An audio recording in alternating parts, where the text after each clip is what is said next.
अपना कर्म लौट कर आता है सूद समेत, सास बहू की रोचक कहानी। शिमला जी सुबह सुबह अपना स्नान वगैरह करके अपने कमरे में माला फेर रही थी। मुंह पर तो जय श्री राम चल रहा था, पर मन में कुछ और ही। उनके कमरे का दरवाजा खुला हुआ था, इसीलिए बार बार अपनी बहू विद्या को रसोई में आते जाते देख रही थी। लगता है कल रात वाली की बात है, लेकिन बहू से कैसे पूछे। वो जब भी कुछ पूछती तो विद्या बुरा मान जाती बहुत जल्दी, और ये की जगह तो सुना देती है। पर आज तो बात कुछ और ही है। अपनी परेशान बहू को देखकर शिमला जी से रहा भी नहीं जा रहा था। आखिर जब बिल्कुल बर्दाश्त नहीं हुआ तो अपनी माला को एक तरफ रखकर जैसे तैसे अपने साल को ठीक करते हुए सहारा लेकर खड़ी हुई और अपनी लाठी को टेकते हुए विद्या के पास जा पहुंची। अभी रसोई के दरवाजे पर पहुंची ही थी कि शिमला जी को देखते ही विद्या ने कहा, बस अम्मा जी, आपकी चाय तैयार हो गई है, अभी लेकर आती हूँ, आप अपने कमरे में बैठिए। क्यों ठंड में परेशान हो रही हो? शिमला जी विद्या के मुंह से ये बात सुनकर बिल्कुल हैरान रह गई। आज तक जिस बहू ने कभी चाय नाश्ते के लिए नहीं पूछा, आज वो अपनी मर्जी से अपनी सास के लिए चाय बना रही है। हर रोज तो जब तक सुबह 8 बजे तक घर में काम करने वाली कमली नहीं आ जाती तब तक चाय नसीब नहीं होती, और आज 7 बजे ही पिछले 30 सालों में से जो नहीं हुआ वह आज कैसे, आखिर क्यों? खैर, शिमला जी लाठी टेकते हुए वापस पलटकर अपने कमरे में आ गई।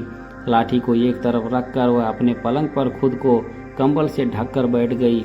थोड़ी देर में विद्या शिमला जी की चाय लेकर उनके कमरे में आई। उन्हें उनकी चाय पकड़ाकर उनके पास ही अपनी चाय भी लेकर बैठ गई। आज तो सब कुछ नया ही हो रहा था।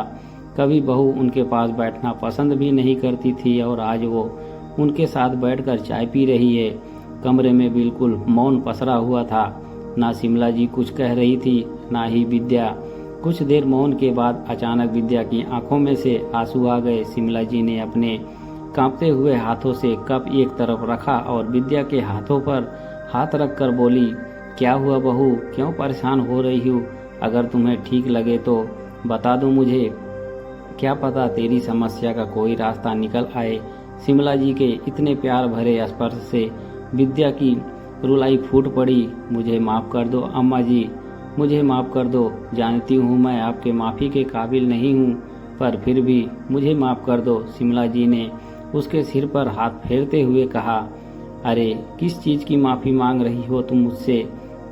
बता तो सही अम्मा जी, आप तो इतने सालों से मुझे झेल रही हैं, मैं तो 3 महीने में ही परेशान हो गई। समझ गई हूँ कि आज मैं किस सास बनना इतना आसान नहीं होता। हर बार मैं आप पर इल्ज़ाम लगाती थी, पर आप अपनी बहुओं में से दोगला व्यवहार करती हो।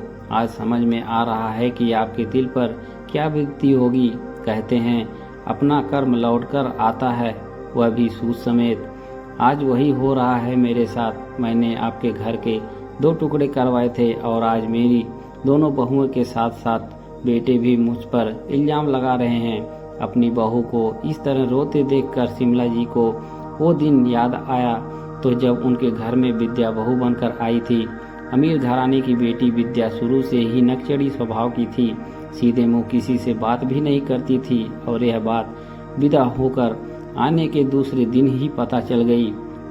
यहाँ घर की खास रिश्तेदार महिलाएं सुबह कुलदेवी के यहाँ जाने के लिए विद्या और उनके पति रमन का इंतजार कर रही थी, पर अभी तक दोनों कमरे से बाहर नहीं निकले थे। सुबह 6 बजे ही निकल जाना था, लेकिन अब तो 7 बजने को आए थे। अम्मा जी के कहने पर विद्या की जेठानी सुमन ने जाकर दरवाज़ा खटखटाया। बस इसी बात का विद्या ने बतंगड़ बना दिया। जेठानी कौन होती है मुझे जगाने वाली? शर्म नहीं आती? अपने देवर देवरानी के कमरे का दरवाज़ा खटखटाते हुए थोड़ा सा लेट चले जाएंगे तो कुछ बिगड़ जाएगा क्या? इतना सारा दहेज लेकर आई हूँ तो किसी के सामने क्यों झुकूंगी? रिश्तेदार महिला भी विद्या की बात सुनकर हैरान खड़ी रह गई। भला एक नई नवेली बहू इतनी जवान चला सकती है? खैर, देर सवेर कुलदेवी के दर्शन ही कराए। उसके बाद तो आए दिन कोई न कोई बात को लेकर विद्या घर की शांति को भंग किए रहती। खासकर अपनी जेठानी सुमन से तो बिल्कुल नहीं बनती थी। उसे हर पल यही लगता था कि शिमला जी बड़ी बहू का साथ देती हैं। आए दिन शिमला जी पर कोई ना कोई इल्ज़ाम लगाती रहती। अरे आप तो सास हैं, घर में 2 बहुएं हैं तो दोनों को एक जैसा ही मान देना चाहिए, पर नहीं, आप भी दोगला व्यवहार करती हो। इतना सारा दहेज लेकर मैं आई हूँ पर सारा प्यार बड़ी बहू को दिखाती हो। हमने तो तुमसे दहेज नहीं मांगा था, तुम्हारे माता पिता ने अपनी मर्जी से दहेज दिया है और फिर मैं क्यों दोगला व्यवहार करूँगी। मेरे लिए तो मेरे दोनों बच्चे एक जैसे हैं तो 2 बहुएं भी एक जैसी ही होंगी, पर विद्या को ना समझना होता, ना ही वो समझती। विद्या के जुड़वा बच्चे होने के बाद तो स्थिति और भी ज़्यादा बदतर हो जा रही है। अगर शिमला जी सुमन के बेटे को खिलाती तो उसे लगता कि मेरे बच्चों के साथ भेदभाव कर रही है। अगर शिमला जी विद्या के बेटों के लिए कोई समझाई देती तो उसे लगता कि सारा प्यार तो जेठानी के बेटों के लिए है, बस मेरे बेटे के लिए तो रोक टोक ही है। आखिरकार शिमला जी समझा के थक चुकी थी, इसीलिए थक हार कर शिमला जी ने दोनों की रसोई अलग अलग कर दी और खुद बड़े बेटे के साथ ही रहने लगी। पर अभी तक विद्या का यही हाल था। अपने बेटों की शादी में उसे शिमला जी को बुलाना पड़ा, तब से शिमला जी विद्या के पास ही थी। लेकिन शिमला जी का सारा काम घर में काम करने वाली कमली ही करती थी। विद्या शिमला जी के कमरे में आकर झांकती तक नहीं थी और ना ही उनसे बात करती थी। दोनों बेटों की शादी एक साथ ही थी तो घर में 2 बहुएं एक साथ आई, पर जब जॉब करने वाली बहू तो दूसरी होम मेकर, जॉब करना ना करना दोनों की अपनी मर्जी थी। विद्या ने किसी को रोका नहीं। जब जॉब करने वाली बहू को लगता है कि मैं तो बाहर रहकर कमाती हूँ तो मैं घर का काम क्यों करूँ, वहीं घर संभालने वाली बहू को यह लगता है कि दूसरी बहू को बन ठन के निकल जाती है, मैं क्या घर की नौकरानी हूँ। बस इसी बात को लेकर शादी के 15-20 साल दिन ही दोनों में बहसबाजी शुरू हो गई और जब विद्या कुछ कहती तो बहुएं बात का पकड़ लेती। आप तो सास हो, अपनी बहुओं में पक्षपात करती हो, आपके लिए अपनी दोनों बहुएं एक जैसी होनी चाहिए। अभी तक तो दोनों बहुओं में ही बहस होती थी, लेकिन कल रात तो बेटे में भी उनमें शामिल हो गए। विद्या ने बीच बचाव के लिए ही कोशिश की तो दोनों तरफ से विद्या पर इल्जाम लगने लगे।